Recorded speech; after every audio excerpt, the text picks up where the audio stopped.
আজকে আমার দুপুর বেলায় প্রায় 40,000 টাকার মতো হারিয়ে গিয়েছিল। সুবহানাল্লাহ কে বললো রে? কত হাজার? প্রায় প্রায় 40-এর কাছাকাছি, বাট পরিপূর্ণ 40 নয়।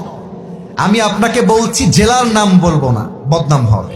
হোটেলে ছিলাম ভাই, আমরা তো প্রোগ্রাম করি রাত 2টা 3টা 1টার সময় মানুষের প্রোগ্রাম শেষ হয়, ঘুমালে মাথায় সেন্স থাকে না। তো আজকে হোটেলে উঠেছি, সারা রাত জার্নি করে গিয়ে সকাল 9টায়। বলেন সবাই কয়টায়? সকাল 9টায়। সকাল হয়ে গেছে।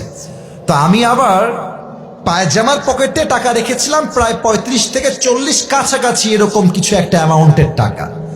তো ঘুমানোর আগে টাকাটা পকেট থেকে বের করে বালিশের নিচে রেখেছি, বালিশের নিচে। তো ঘুম থেকে উঠেছি, জোহরের নামাজ পড়েছি, বের হয়ে গিয়েছি বাহিরে দুপুরের লাঞ্চ করার জন্য। কিন্তু টাকা যে বালিশের নিচে ছিল আমি ভুলেই গেছি। হোটেলে খেতে গেছি, বিল দেওয়ার জন্য বলেছে, বিল হয়েছে 600 থেকে 700 টাকা। পকেটে হাত দিয়েছি, দেখছি টাকা নাই। মাথা তো আমার ঘুরে গেছে, কিরে টাকা আমি রাখলাম কোথায়? হঠাৎ করে মাথায় আসছে, আরে টাকা তো আমি হোটেলের বালিশের নিচে রেখে এসেছি। সঙ্গে সঙ্গে কোনো কথা ছাড়াই গাড়ি ঘুরিয়ে হোটেলে আসলাম। এসে খুব বিনয়ের সাথে ম্যানেজার সাহেব বললাম, স্যার আমি আবরারুল হক আসিফ হুজুর, আপনি আমাকে চেনেন।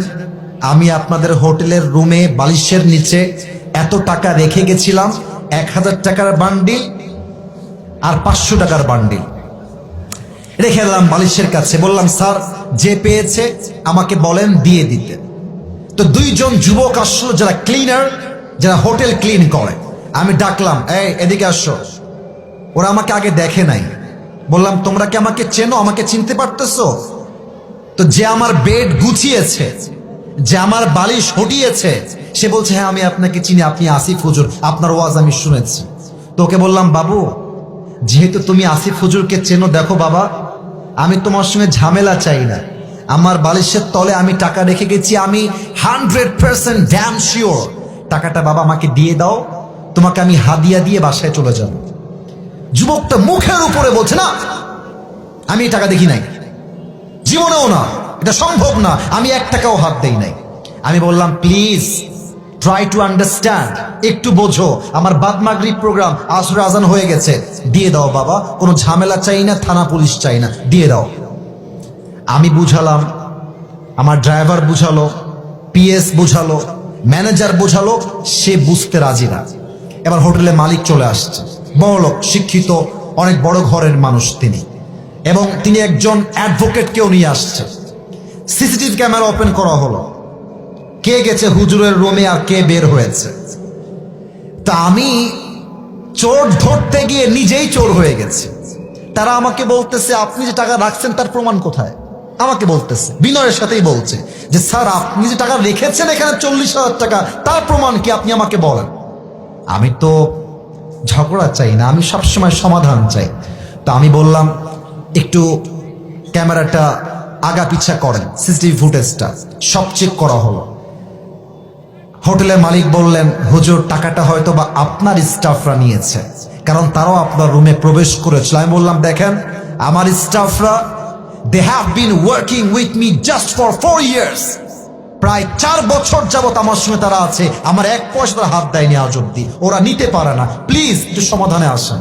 না, উনি মানতে রাজি না, উনি বললেন এটা হতে পারে না, আমরা সরি। লাস্টে যখন ফিরে আসবো, টাকার আশাই বাদ দিয়ে দিয়েছি।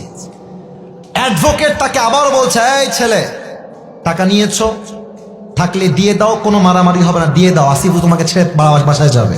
ও বলছে, না আমি টাকা নেই নাই। আমিও টাকার আশা বাদ দিলাম, যে থাক ওইটা বাদ, ওটা পাওয়া যাবে না। জাস্ট আসার সময় তাকে বললাম যে, স্যার দেখেন আমি আসিফ হুজুর, আমি কোনো গন্ডগোল চাই না, আপনার হোটেলের বদনাম চাই না, তবে একটা আবদার রাখবো, এই যুবকটা যে রুমে থাকে, চেক হিজ রুম, ও রুমটা চেক করে। বলছে, ঠিক আছে হুজুর, আপনার লাস্ট আবদার আমরা রাখবো। হোটেল ম্যানেজার, হোটেল মালিক, অ্যাডভোকেট এবং আমার 3 জন স্টাফ ও রুমে গেল। রুমে গিয়ে দেখবেন টয়লেটের উপরে একটা ছোট্ট করে জায়গা থাকে, এই ঢোপ টোপ রাখার জন্য, অনেক জিনিস রাখার জন্য। একজন গিয়ে সোজা ওখানে আঘাত করছে। যখনই খুলেছে দেখছে আমার সব টাকা ওখানে রাখা আছে। আর যখনই টাকা দেখতে পাইছে মালিক হোটেলের, ওরে ইচ্ছা মতো মারা শুরু করছে। সেই মায় আমি গিয়ে পরে ঠেকায় ঠুকাই নিয়ে আসলাম। আর ওই যুবকটা পা ধরে এত কান্নাকাটি, আমি বললাম, যুবক তুমি কি করলা এটা? তুমি আমাকে বলতা যে হুজুর আমি টাকাটা পেয়েছি, নেন আপনি, আপনার যা মন চায় আমাকে খুশি হয়ে দিবেন, তাতেই আমি খুশি। আমি তোমাকে দিতাম অনেক টাকা খুশি হয়ে, তুমি কি করলা? এখন তুমি টাকাটাও পাইলে না, তোমার চাকরিও হারায় গেল। শিক্ষা কি পেলেন? শিক্ষা একটা, যদি আপনি জ্ঞানী মানুষ হয়ে থাকেন, আপনি মাথায় রাখবেন যে আমার এই টাকাটা দামি নয়, আমার বিশ্বাসটা দামি। যদি আমি বিশ্বাস রাখতে পারি, পুরস্কারও থাকবে, চাকরিও থাকবে, জীবনটাও সুন্দর হবে। মূর্খতা করবেন, চাকরিও থাকবে না, জীবনটাও অসুন্দর হয়ে যাবে। ঠিক কিনা বলেন?